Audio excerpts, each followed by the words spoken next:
पहचान, धन्य सोई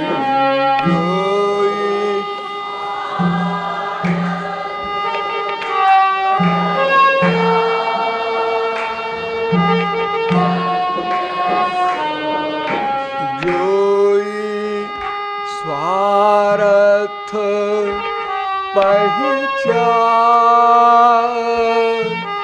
धन्य सोई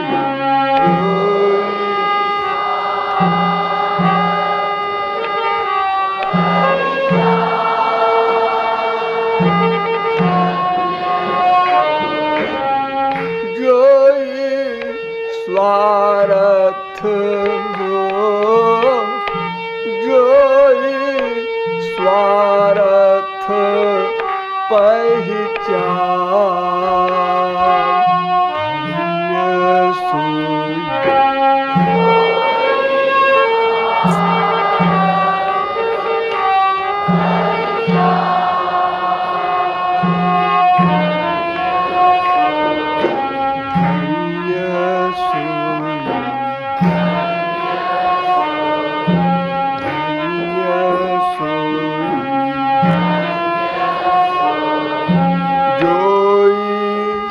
स्वार्थ पहचान, धन्य सोई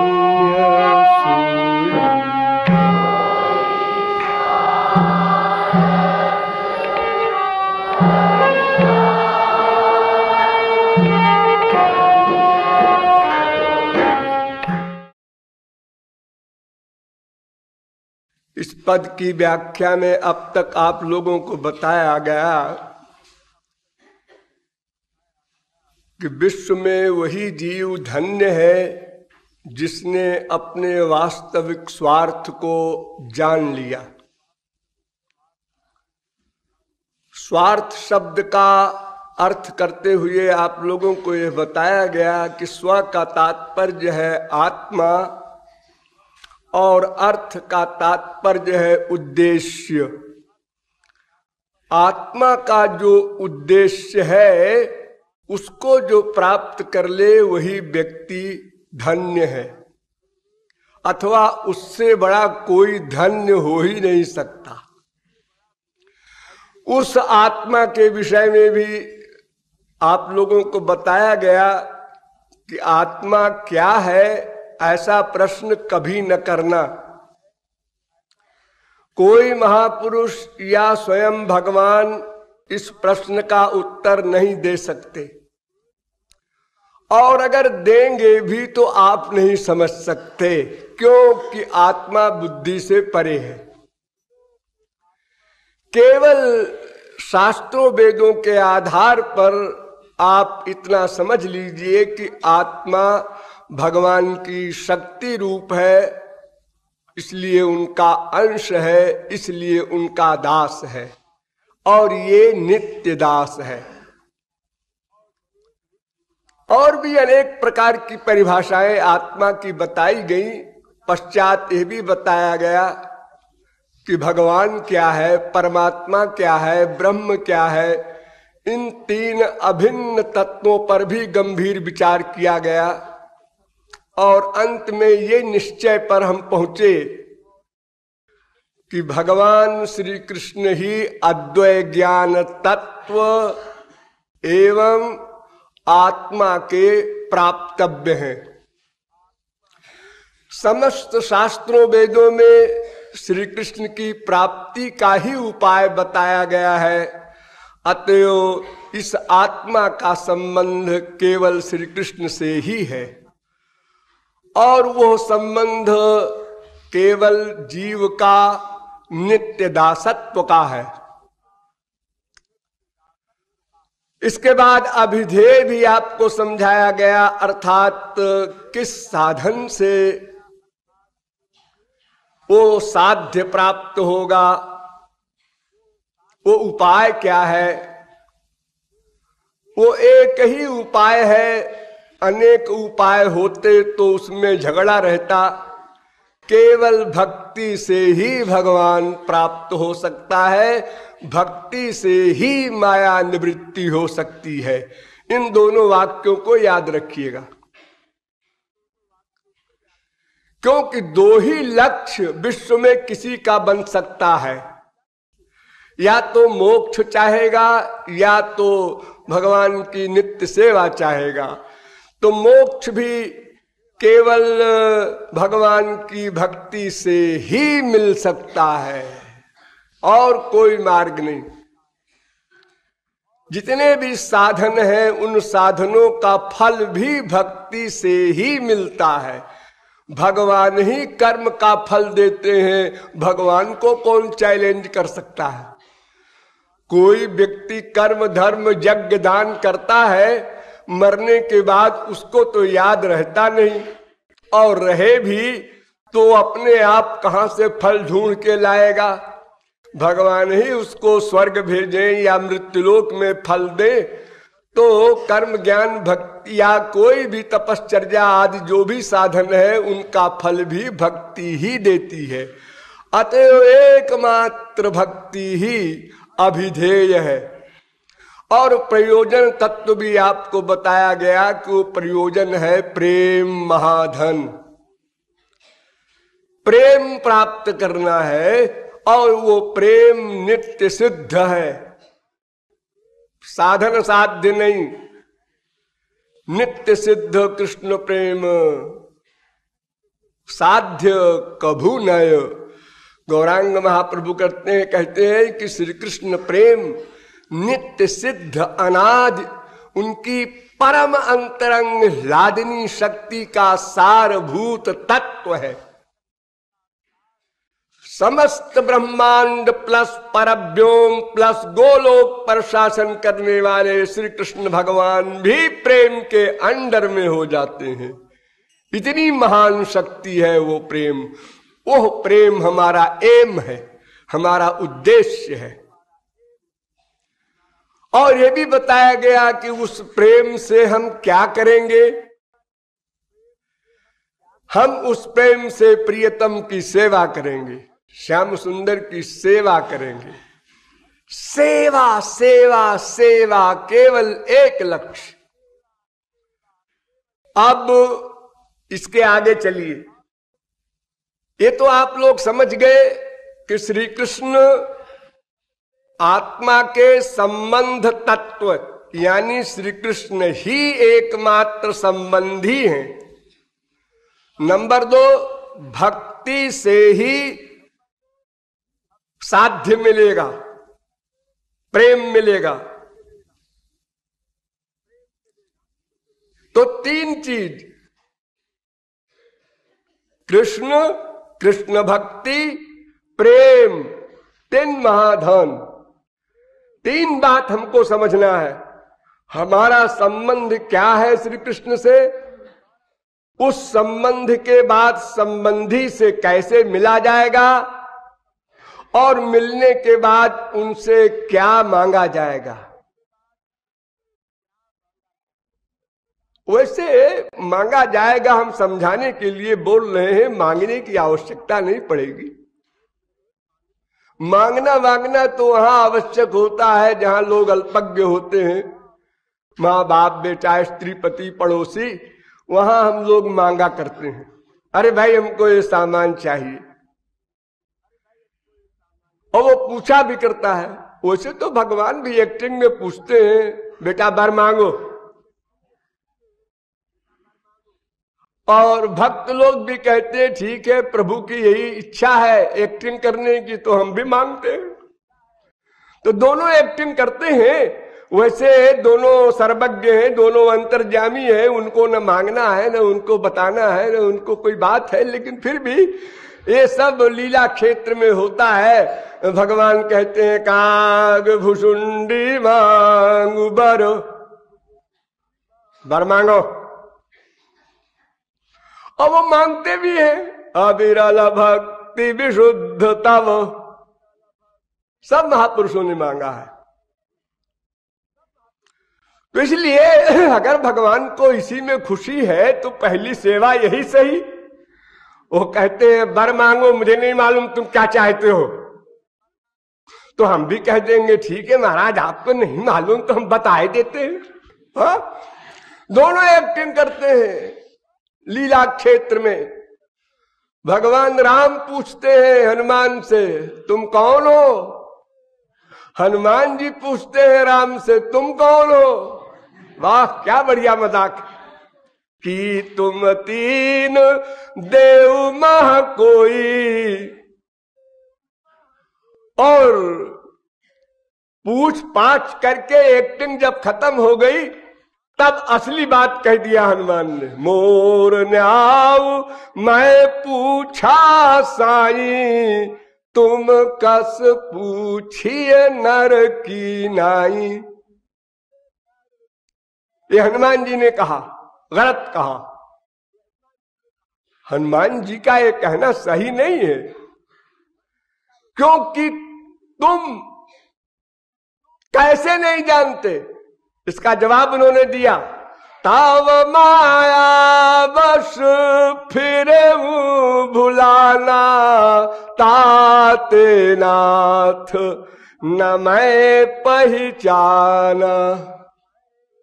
आपकी माया से मैं भूल गया, इसलिए आपको पहचान नहीं सका, इसलिए मैंने पूछा आप कौन है।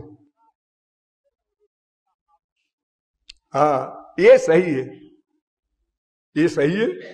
अभी तो आप कह रहे थे ये गलत है, क्यों पूछा हनुमान ने, उनको भी सब मालूम है। अरे वो भगवान के पार्षद हैं, उनको क्या नहीं मालूम। जितनी शक्तियां भगवान के पास उतनी सारी शक्तियां महापुरुष के पास रहती हैं। फिर वो तो अनादिकाल के परिकर है, भगवान शंकर है। क्या नहीं जानते हो? हाँ नहीं जानते। क्यों?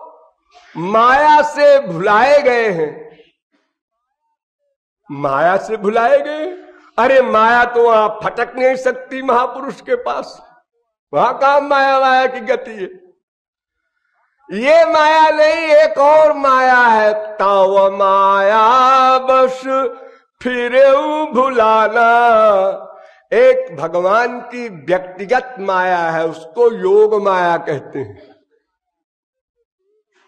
तो अपने भक्तों के साथ जब क्रीड़ा करते हैं तो वो स्वरूप शक्ति रूपा योग माया भगवान को भी भुला देती है, भक्त को भी भुला देती है। तब दोनों का रस आगे बढ़ता है। अगर दोनों अपने अपने स्मरण में रहे तो फिर एक्टिंग लीला ही ना हो कोई। इसलिए दोनों भूल जाते। यशोदा भी भूल गई कि मैं महापुरुष हूं, श्री कृष्ण भी भूल गए कि मैं भगवान हूं। दोनों अपने अपने स्वरूप को भूल गए। प्रभु तारु तार कापीडार पर, भगवान राम पेड़ के नीचे बैठे हैं, हनुमान जी वगैरह ऊपर बैठे हैं। मर्यादा पुरुषोत्तम के यहां ये अंधेर। हाँ? अरे कृष्णावतार में हो तो कोई बात नहीं। हाँ वो क्या करें, मजबूरी है। योग माया ने दोनों को अपना स्वरूप भुलाया है। भगवान को भगवत्ता भूल गई, महापुरुष को महापुरुषत्व भूल गया। केवल इतना याद है वे मेरे स्वामी हैं। और ये स्मरण करते करते यहां तक अवस्था हो जाती है कि मैं स्वामी हूं।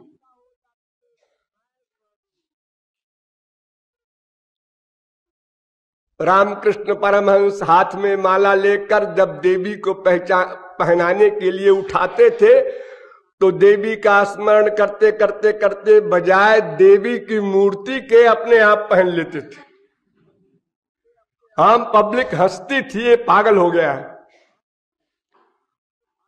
वो तद्रूप हो जाता है। महाराष्ट्र में जब श्री कृष्ण अंतर्धान हो गए तो गोपियों ने श्री कृष्ण का अभिनय किया। वो एक्टिंग नहीं है, नाटक नहीं है, वो भावावेश क्लास की समाधि का विषय है। ये सब बड़ी बड़ी बातें हैं। अब आप साधारण बातों पर ध्यान दीजिए जो आपके काम की है। अर्थात भक्ति से भक्ति मिलेगी, प्रेम मिलेगा। तो एक भक्ति आपको करनी है, वो अभिधेय, जिसे मैं बार बार कह रहा हूं, साधना। जो भक्ति करनी है बस उसको समझना है हमको, और ज्ञान भूल भी जाए न भूले तो बहुत अच्छा है। सिद्धांत तो बोलिया चित्ते नौक और औलोस। गौरांग महाप्रभु कहते हैं कि देखो, सिद्धांत ज्ञान में लापरवाही न करना है कि हमको क्या करना है। तुम्हारी भक्ति संबंधी ज्ञान जितना आवश्यक है वो पक्के तौर से सदा रहना चाहिए। तुम्हारा स्वरूप क्या है, भगवान का स्वरूप क्या है, भक्ति का स्वरूप क्या है, निष्कामता क्या है, अनन्यता क्या है, ये जितनी आवश्यक चीजें हैं तुम्हारे मार्ग की, उसकी थियरी, उसका तत्व ज्ञान सदा साथ रहना चाहिए। उसको बार बार मनन करना चाहिए, आलस्य नहीं करना चाहिए हम तो राधे राधे करेंगे, क्योंकि थोड़ा सा कुसंग मिला कि फिर तुम गिर जाओगे।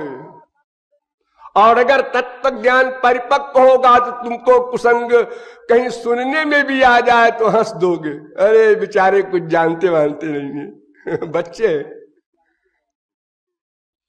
इसलिए तत्व ज्ञान परम आवश्यक है, अनावश्यक तत्व ज्ञान नहीं। जितना अपने मार्ग में आवश्यक है उतना। वो भक्ति क्या है जिसके द्वारा प्रेम मिलता है? उसका नाम है साधना भक्ति। साधन भक्ति, साधना भक्ति यानी करने वाली भक्ति। वो भक्ति बहुत प्रकार की होती है वैसे तो, लेकिन प्रमुख रूप से वैष्णवाचार्यों ने नवधा भक्ति मानी है। श्रवणम, कीर्तनम, विष्णोरर्चनम, पाद सेवनम, स्मरणम, वंदनम, दास्यम, सख्यम, आत्मनिवेदनम, भागवत। इसी नवधा भक्ति पर अधिक जोर दिया गया है। ये 9 प्रकार की साधना भक्ति है जो सर्वप्रथम जीव को करनी है। किस लिए? प्रेम प्राप्त करने के लिए। तो क्या साधना भक्ति से प्रेम मिलेगा? नहीं, साधना भक्ति से प्रेम नहीं मिलेगा। प्रेम कोई ऐसी वस्तु नहीं जिसको साधना भक्ति पैदा करेगी। जैसे बीज से अंकुर पैदा होता है फिर पेड़ बन जाता है, ये पेड़ किससे बना? बीज से। तो ऐसे साधना भक्ति से प्रेम बनेगा ऐसा नहीं है, क्योंकि मैंने बताया ना कि प्रेम नित्य सिद्ध वस्तु है। साधना भक्ति क्या बनाएगी उसको? अनंत कोटि कल्प कोई आंसू बहाता रहे तो अपना आंख फोड़ो, हमसे क्या मतलब। प्रेम तो लादनी शक्ति का सारभूत तत्व है, उससे आपके इस जड़ प्राकृत अंतःकरण से कोई संबंध ही नहीं, वो इसमें ठहर ही नहीं सकता, आधार ही नहीं है उसका। जिसमें नीचे की पेंडी गायब हो, ऐसे बर्तन में आप दूध वगैरह कोई मांगे तो देने वाला पागल और लेने वाला पागल।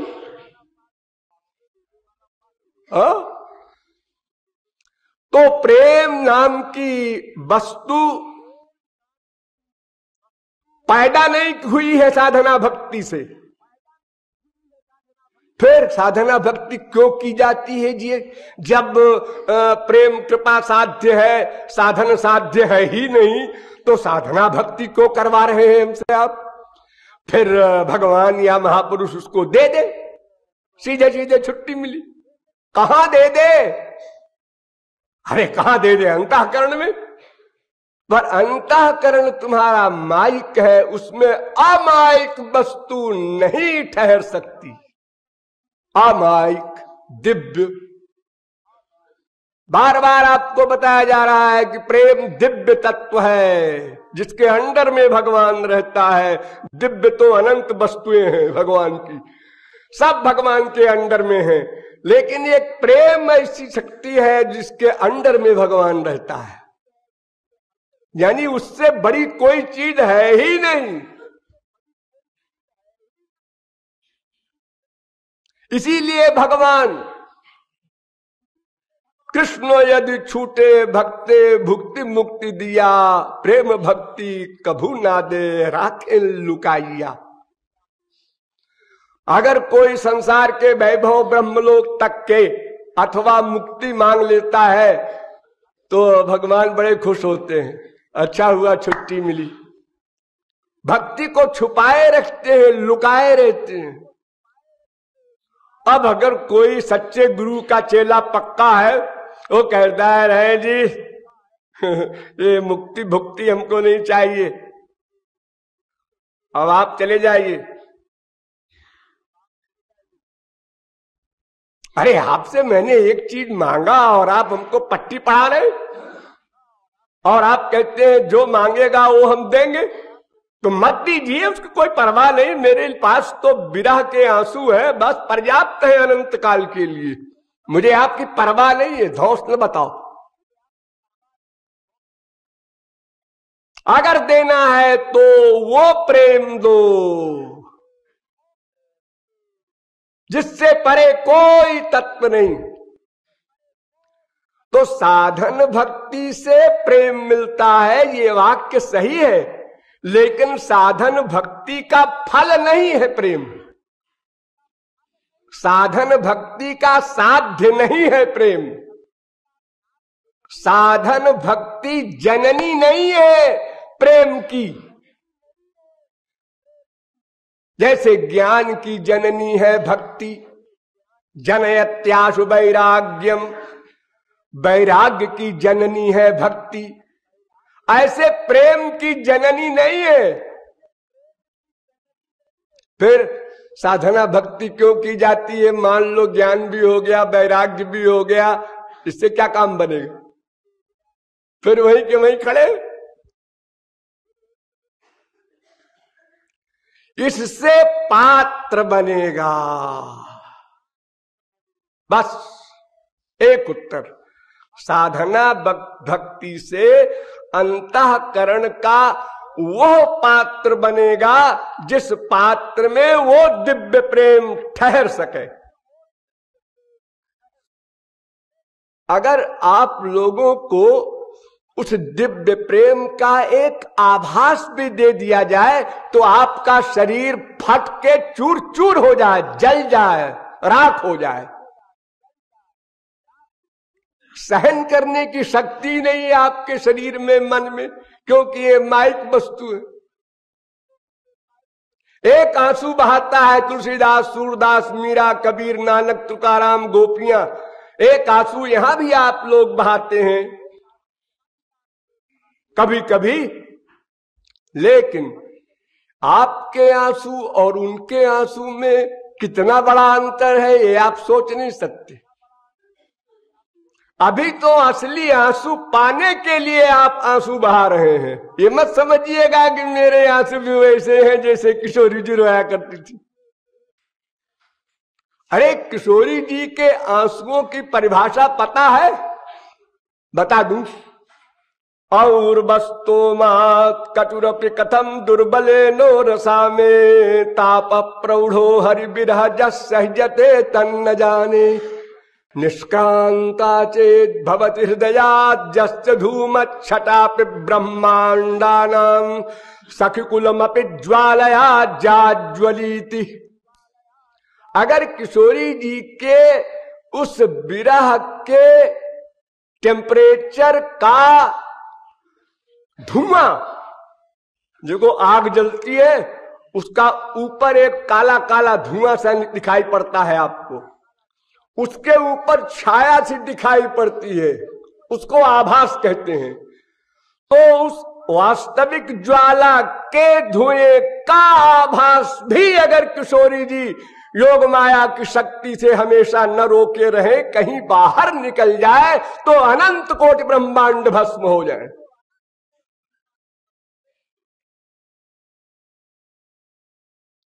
ये बहुत बारीक बातें हैं, तो आप इतने समझ लीजिए कि साधना भक्ति से अंतःकरण की शुद्धि होगी प्लस दिव्य बनेगा। दो बात, एक एक शब्द पर ध्यान दो। अंतःकरण की शुद्धि होगी प्लस दिव्य बनेगा। अंतःकरण की शुद्धि आत्मज्ञानी की भी होती है, ज्ञान मार्ग में भी होती है, कर्म मार्ग में भी होती है। अंतःकरण शुद्धि से खाली काम नहीं बनेगा। भक्ति के द्वारा जो अंतःकरण शुद्धि होती है उसमें अंतःकरण दिव्य बन जाता है। ये विशेष बात भक्ति मार्ग में है, ये बात ज्ञानवान में नहीं है। इसलिए वास्तविक अंतःकरण शुद्धि भक्ति से ही होती है, ऐसा ज्ञानी लोग भी बोलते हैं। वस्तुतः बुद्धि शुद्धि नहे कृष्ण भक्ति बिने। गौरांग महाप्रभु कहते हैं कि भाई असल में तो बुद्धि बिल्कुल शुद्ध हो, ये कृष्ण भक्ति के बिना नहीं हो सकता। क्यों? थोड़ा और गहराई में चलो। देखो, दो प्रकार की माया होती है, एक अविद्या, एक विद्या। तो रजोगुण तमोगुण ये अविद्या है और सत्वगुण ये विद्या माया है। तो ज्ञानियों का जो आत्मज्ञानी है उन लोगों का रजोगुण तमोगुण समाप्त हो जाता है, यानी अविद्या माया समाप्त हो गई, विद्या माया बनी रहती है। विद्या माया में एक कमाल भी है, विद्या माया से उस सत्व गुण से इतना बड़ा आनंद मिलता है ज्ञानी को कि वो बेचारा समझता है बस इसके आगे और कोई आनंद हो ही नहीं सकता। ध्यान दो, यानी अनंत कोटि ब्रह्मांड का जो आनंद है उससे बहुत बड़ा आनंद होता है वो सत्वगुण का, ज्ञान का, समाधि का। सत्वात् संजायते ज्ञानम, कैवल्यम सात्विकम ज्ञानम, भागवत।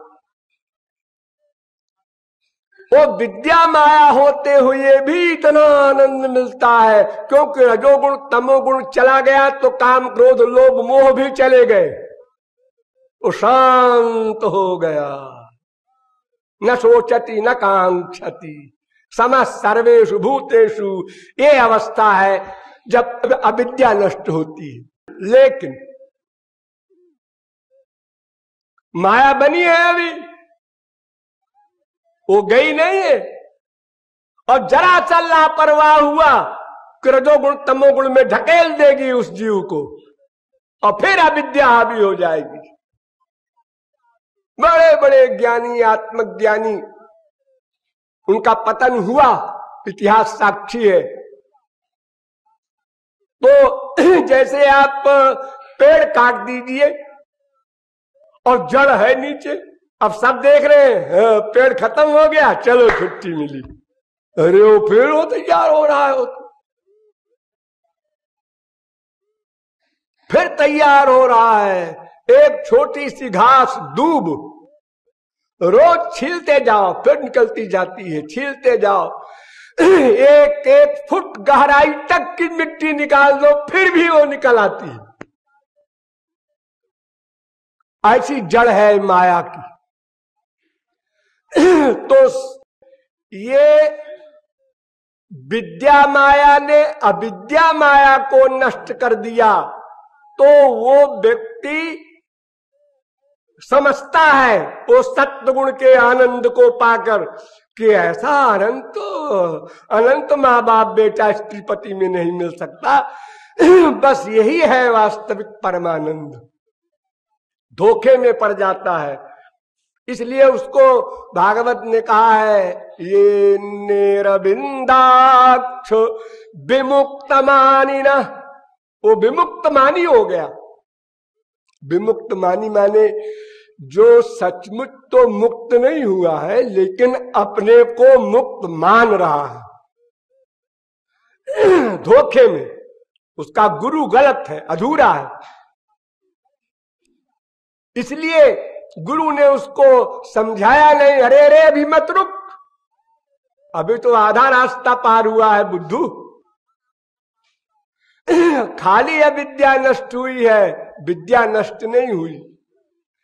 तो विद्या को नष्ट करने के लिए तो साधना भक्ति वाले को तो भक्ति करना ही है, ज्ञानी को भी भक्ति करनी पड़ती है।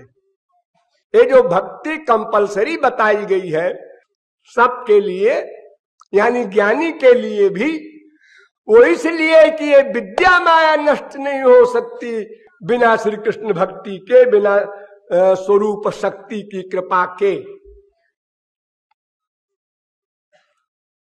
तो अंतःकरण साधना भक्ति करते करते पहले आधा शुद्ध होता है, विद्या अविद्या को नष्ट करती है, तब स्वरूप शक्ति का आविर्भाव होता है अंतःकरण में।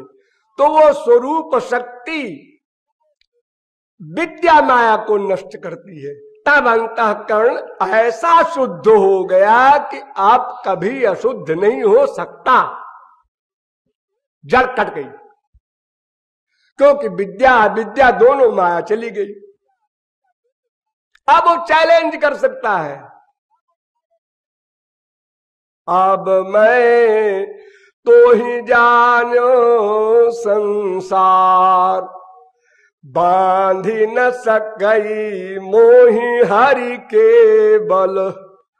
तुलसीदास चैलेंज कर रहे हैं। हर जगह तो रोते रहे, हाय मुझे माया लगी बचाओ, माया लगी बचाओ, और एक जगह आ गए असलियत में, उन्होंने कहा नहीं नहीं, ये विद्या माया चली गई है मेरी, मैं तो डरूं।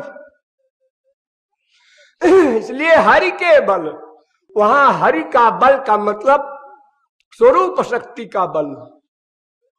वो स्वरूप शक्ति के कारण अंतःकरण की पूर्ण शुद्धि हो जाती है। अब पात्र बन गया प्रेम के लिए। मैंने बताया था ना, वो दिव्य वस्तु है प्रेम। वो कहती है कि हमको आधार दो, हमारे वेग को जो सह सके वो आधार दो, वरना हनुमान जी की तरह जेहि गिरि पैर दे हनुमंता, चले सोगा पाताल तुरंता। हनुमान जी के भार को कोई पर्वत सह ही नहीं सका। वो जिस पहाड़ पे जंप करें कि यहां से लंका को जंप करें, एक जंप में पहुंचे, वो पहाड़ ही चला जाए पाताल में। ऐसे ही जब तक पात्र न हो तब तक हमारे देश में तमाम ऐसे कमजोर पुल बनते हैं, अधिक भीड़ हुई कि चला गया नीचे हो। कई छतें मकानों की होती हैं, जुलूस जा रहा है और छतों पर बारजा में लोग बैठे हैं, एक में एक सटे हुए और टूट गया हो। तो भार सहने की शक्ति हो तो प्रेम नाम की दिव्य वस्तु कुछ दिव्य अंतःकरण में आएगी, जब अंतःकरण को साधना भक्ति के द्वारा अविद्या और विद्या दोनों मायाओं को स्वरूप शक्ति समाप्त कर देगी। एक कंक्लूजन,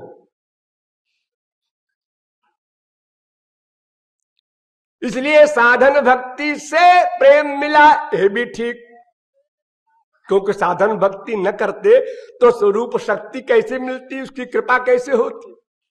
तो साधन भक्ति से प्रेम मिला, ये वाक्य भी सही। और साधन भक्ति से प्रेम नहीं मिला, साधन भक्ति से अंतःकरण शुद्ध हुआ, पात्र बना। प्रेम तो मिला उस स्वरूप शक्ति के कारण। अब वो गुरु के द्वारा मिले, कैसे ही मिले, लेकिन बर्तन हमको बनाना पड़ेगा, पात्र बनाना पड़ेगा, अंतःकरण शुद्ध करना पड़ेगा, वो साधना भक्ति करनी पड़ेगी। वो भक्ति 9 प्रकार की है। 9 में आप 9 कीजिए, 8 कीजिए, 7 कीजिए, 6 कीजिए, 5 कीजिए, 4 कीजिए, 3 कीजिए, 2 कीजिए, 1 कीजिए। ये सब रियायत आपको दी गई है। अगर 1 कीजिए तो स्मरण कीजिए, ध्यान दो। मनेर स्मरण प्राण, ये स्मरण जो है ये समस्त भक्तियों का प्राण है। देखो, आपके शरीर में जब तक प्राण है तो न कोई गीध आपके ऊपर मंडराता है, न कौवा मंडराता है, न कोई कुत्ता आता है आपके शरीर को खाने के लिए। आप कहीं भी जा रहे हैं आराम से, ठीक है। और जब ये प्राण निकला तो आपकी लाश चाहे जहां सड़क पर पड़ी हो, बिना बुलाए गीध आ जाएंगे, कौवे आ जाएंगे, उनको मालूम पड़ जाता है कि इसमें प्राण नहीं है। कोई पशु की लाश आप छोड़ दीजिए और 50 सैकड़ों गीध कहां से आ गए, पहले तो कहीं दिखाई नहीं पड़ रहे थे आकाश में। उनकी बड़ी दिव्य दृष्टि होती है, इस विषय में तेज दृष्टि होती है, मुर्दे को पहचानने की, उनकी खुशबू से जान लेते हैं। तो जैसे प्राण गया तो ये शरीर शव हो गया, उसी प्रकार स्मरण भगवान का अगर छोड़ दिया तो फिर हजारों भक्ति किए जाओ, हजारों भगवान का नाम लिए जाओ, बहुजन्म करे यदि श्रवण कीर्तन, तभु ना पाए कृष्ण पदे प्रेम धन। हजारों जन्म करते जाओ। क्या कर रहे हो? राम राम राम राम। काका काका से क्या होगा? कौन है राम? ये नहीं मालूम। अरे तो यही नहीं मालूम है राम कौन है, श्याम कौन है, तो तुम किसकी साधना भक्ति किसकी कर रहे हो? ये भक्ति है ही नहीं। ये तो अपना एक जैसे गाने वाले आ की प्रैक्टिस कर लेते हैं, ऐसे आपने राम राम की प्रैक्टिस कर ली। इससे क्या होता है? ये तो इंद्रियों का वर्क, इंद्रियों का वर्क भगवान नोट ही नहीं करता।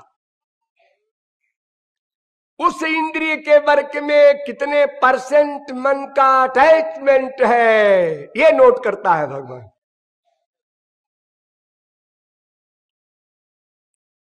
तो स्मरण, अगर एक भक्ति करना है तो केवल स्मरण। अब 2 करना है, 3 करना है, तो मैंने आपको बताया था कि स्मरण के साथ श्रवण, गुरु के द्वारा, महापुरुष के द्वारा, और कीर्तन, ये 2 और साथ रख लो। और फिर इसके अलावा भी नमस्कार करना, वंदन करना, ये सब भी रखो। उससे कोई हानि नहीं, जिसमें आपकी रुचि हो, लेकिन स्मरण कंपलसरी है। मैं एक बार अपना हाल बताऊं। संस्कृत की परीक्षा दे रहा था मैं, उसमें पेपर में लिखा था कि 6 प्रश्न में 5 आवश्यक है। 6 प्रश्नों में 5 प्रश्न करो, लेकिन तीसरा अवश्य करो।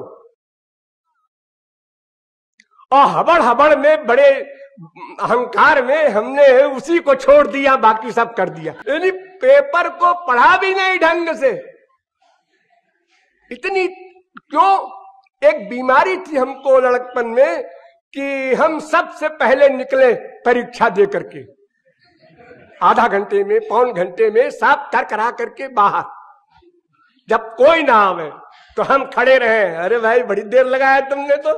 कोई बात हो, साइकिल चला रहे हैं, कार चला रहे हैं, हमसे आगे कोई जाए हमको बर्दाश्त नहीं, और कोई न कोई तो रहेगा आगे।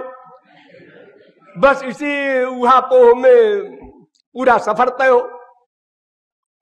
तो जब मैं बाहर आया तो उसके 1 घंटा बाद 1.5 घंटा बाद और हमारे क्लास फेलो निकले। तो किसी ने हमसे पूछा वो तीसरे क्वेश्चन के बारे में, इसके बारे में आपने त्रिपाठी जी क्या लिखा है? हमने कहा उसको मैंने किया नहीं। बड़े कॉन्फिडेंस से हमने कहा। उन्होंने हम कहा अपना पेपर दिखाइए। हमने पेपर दिखाया तो ट्रिक मार्क उस पर था ही नहीं। तो कहने लगे त्रिपाठी जी आज धोखा खा गए आप, जरा पढ़िए तो ऊपर की लाइन। पढ़ा, बड़ा धक्का लगा। उस धक्के का अनुभव इस समय तो नहीं कर सकते। उस समय क्योंकि जो क्वेश्चन 100% हमको आ रहा है अब वो बेवकूफी से छूट गया। अब 20 नंबर का क्वेश्चन, 5 क्वेश्चन तो करने थे। हाँ, जरा सी लापरवाही करो तो इसी प्रकार ये अनंत जन्म हमारे नष्ट हुए हैं। एक चीज जो है भगवान का स्मरण, उसी को हमने छोड़ दिया और बाकी सब किए जा रहे। चारों धाम की मार्चिंग भी हो रही है, पाठ भी हो रहा है, पूजा भी हो रही है, जन्माष्टमी भी मनाई जा रही है, सब कुछ हो रहा है। अरे साहब बड़े भगत हैं। अरे बड़े भगत क्या हो, अभी वो भक्ति की परिभाषा ही नहीं जानते, कहां से बड़े भगत हो गए। टाइम लगा रहे हैं बहुत, ये अवश्य है। तो स्मरण सबसे प्रमुख है। गौरांग महाप्रभु ने 2 प्रकार का साधन बताया है, एक अनासंग साधन, एक सासंग साधन। तो अनासंग साधन माने आसंग रहित और सासंग साधन माने आसंग सहित। और आसंग माने मन का चिंतन भगवान का हो, मन का संग भगवान के रूप ध्यान में हो, वो साधना सासंग साधना है। अनासंग साधना के लिए उन्होंने कहा करोड़ कल्प किए जाओ, इससे कुछ नहीं मिलेगा। अब ये अलग बात है कि कोई कहे साहब नथिंग से समथिंग अच्छा है, ठीक है, गधा गधा कहने से राम राम कहना अच्छा ही है, लेकिन ये साधना नहीं है। फिर आप जब बहुत दिन हो जाते हैं तो कहते हैं महाराज जी हमको तो बहुत दिन हो गए, कुछ लड्डू पेड़ा मिला नहीं। तो जब साधना ही गलत हो रही है तो माइलस्टोन तुम्हें कहां मिल जाएगा कि हम 10 मील चले आए, 20 मील चले आए। अरे मार्ग से आगे बढ़ो, तुम तो एक ही जगह पर खड़े खड़े मार्चिंग कर रहे हो। हाँ, तो सासंग साधन यानी स्मरण भक्ति सबसे प्रमुख है। और स्मरण भक्ति कहीं भी किसी भी पोजीशन में सदा की जा सकती है, ये भी रियायत दे दिया भगवान ने। लेट्रिन में बैठे हैं, 10 मिनट बैठना है, उसमें रूप ध्यान करो, फालतू टाइम न खराब करो। कहीं भी जाओ, ट्रेन में बैठे हैं, सफर कर रहे हैं, 12 घंटे ट्रेन में चलना है, हाँ यहां से उस पहुंचने तक बीच में कोई काम खास है, एक जगह चाय पीना है, कब? 2 घंटे बाद पियेंगे। अच्छा, अब 2 घंटे तो कोई काम नहीं, स्मरण करो, आंख खोल के स्मरण करो, नहीं तुम्हारा सामान उठा ला ले जाए कोई और कहो कृपालु ने कहा है आंख बंद करके ध्यान करो। यानी तुम्हारे मस्तिष्क में पहले ये खूब भरना चाहिए कि स्मरण भक्ति ही वास्तविक भक्ति है। स्मरण के बिना कोई भी साधना कैसे कहलाएगी? साधना का मतलब हम दास, वो स्वामी। जब स्वामी ही नहीं आया हमारे अंतःकरण में तो हम भक्ति कहां कर रहे हैं? इसकी कर रहे हैं। अरे बड़ी सीधी सी बात है, जिसकी भक्ति करना है उसको पहले बुलाओ तो। और वो कहता है कि भाई हमको बुलाने में तुम्हें कोई, तुम्हारे लिए प्रॉब्लम नहीं है, तुम्हें जो रूप अच्छा लगे मन को वो बना लो, जो श्रृंगार अच्छा लगे वो कर लो हमारा। ये पूजा होती है मंदिरों में, आप अपने घरों में भी मूर्ति रखते हैं, पूजा करते हैं, अच्छा है, लेकिन इस पूजा में कई अड़चने आती हैं। सबसे पहली अड़चन तो यह है कि चाहे वो अरबपति हो, अब उसकी इच्छा आज हुई कि श्याम सुंदर को ऐसा हार पहनाए जैसा हार दुनिया में किसी के पास न हो, इतनी चमक हो उसमें। लेकिन दुनिया में हो ही नहीं तो कहां मिलेगा? स्वर्ग में है, स्वर्ग से कौन लाए भाई? और 99% लोग तो हीरे का हार भी नहीं पहना सकते श्याम सुंदर को। 10-10 लाख का एक एक हीरा बेचारे कहां से वो पहना पाएंगे? तो मानसी सेवा सर्वोच्च सेवा है। मैंने आप लोगों को कभी मूर्ति पूजा का उपदेश नहीं दिया कि उसमें आप परेशान होंगे और टेंशन हो जाएगा आपको। आज ये नहीं है, आज ये सामान नहीं है, वो सामान नहीं है, लड़ रहे हैं कहीं बीवी से, कहीं बच्चे से। अरे क्यों परेशान हो? मन से सोचो श्याम सुंदर आ गए। अब उनको ऐसा कपड़ा पहनाओ जो तुम्हारी बुद्धि का आखिरी आइडिया हो और दुनिया में कहीं नहीं बनता हो। कहीं जाने की जरूरत नहीं, खरीदने के लिए एक कपड़ा मिलता है अमेरिका में, वो लाके पहनाएंगे श्याम सुंदर को। अरे 1 महीना वो नंगे रहेंगे क्या? तुरंत पहनाओ, मन से बनाओ, बस जैसा चाहे वैसा बनाओ, क्षण क्षण में बदलो।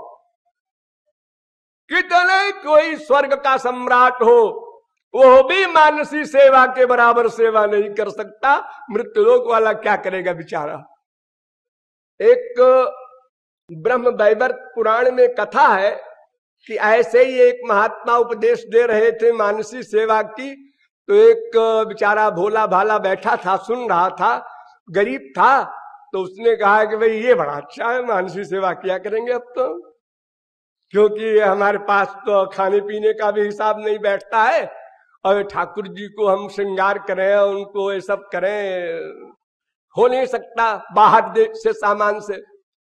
तो रोज अपना बैठ करके वो अपने ध्यान में ठाकुर जी को नहला रहा है, धुला रहा है और सारे तीर्थों का जल ला के उसमें अनेक प्रकार के इत्र डाल करके और उसका टेम्परेचर मौसम के अनुसार बना करके और किस प्रकार से ठाकुर जी को नहला रहा है, सब अपनी भावना से अपना रोज किया करता था।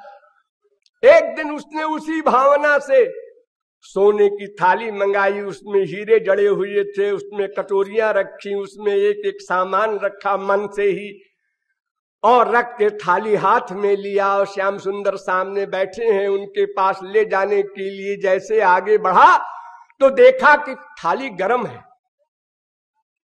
तो उसने सोचा कि लगता है कि थाली में रखा हुआ सामान अधिक गर्म है, तब तो थाली गर्म हो गई।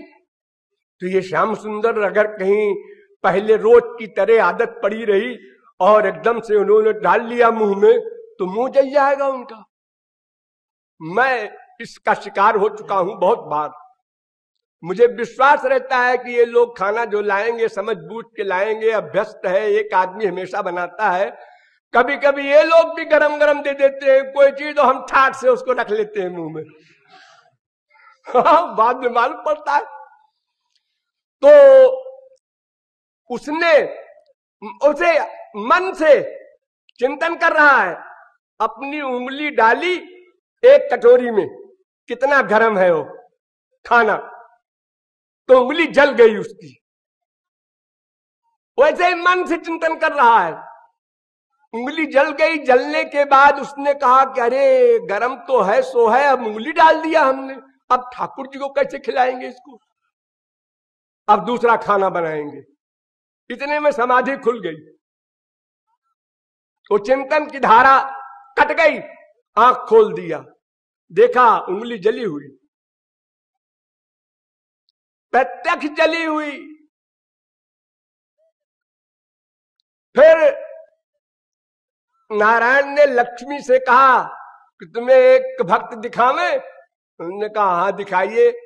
तो उसको बुलाया और कहा कि देखो इसकी उंगली जली हुई है, ये कैसे जली है जरा पूछो। मानसी सेवा सबसे बढ़िया मानसिक रूप ध्यान, मानसिक सेवा, जैसी इच्छा हो आठों याम करो, कोई परेशानी की बात नहीं, और कोई प्रॉब्लम नहीं, कोई सामान बाहर से लाने की आवश्यकता नहीं। तो स्मरण सबसे बड़ा साधन भक्ति का स्वरूप। स्मर्तव्य सततम विष्णुर्विस्मर्तव्यो न जाच्युत सर्वे विधि निषेधास्तु रेते और किंकराः। वेद व्यास कहते हैं देखो विधि निषेध ये दो चीजें वेद में लिखी हैं। विधि माने ये करो ये करो ये करो, निषेध माने ये ना करो ये ना करो, झूठ ना बोलो, चोरी ना करो। तो वेद में जो विधि निषेध लिखा है उसको तुम छोड़ो, चारों वेद के चक्कर में ना पड़ो, हम बताएं वो विधि निषेध मानो। क्या विधि? निरंतर श्री कृष्ण का स्मरण ये विधि, और निषेध क्या? श्री कृष्ण का विस्मरण न होने पाए, वो भूलने न पाए। तद विस्मरणे परम व्याकुलता। अगर एक क्षण को भी भूल जाए तो व्याकुल हो जाओ। सदा स्मरण करना यही विधि, और विस्मरण न होने पाए यही निषेध। अगर ये दो चीज तुमने कर ली तो वेद अपना जो कानून का डंडा लिए घूम रहे हैं वापस लौट जाएंगे। वो फिर नहीं आएंगे आपके पास कि देखो जी मैं कानून बताऊं तुमको क्या विधि क्या निषेध है। देवर्षि भूताप्त नृणाम पितॄणाम न किंकरो। वो किसी का गुलाम नहीं, शास्त्र वेद का। तो ऐसा है ये स्मरण भक्ति का स्वरूप। वो भक्ति दो प्रकार की होती है, एक वैधी एक रागानुगा। वैधी भक्ति वालों को भी नवधा भक्ति करना है, रागानुगा भक्ति वालों को भी नवधा भक्ति करना है। तो फिर अंतर क्या है? फिर कभी बोलिए लाडली लाल की।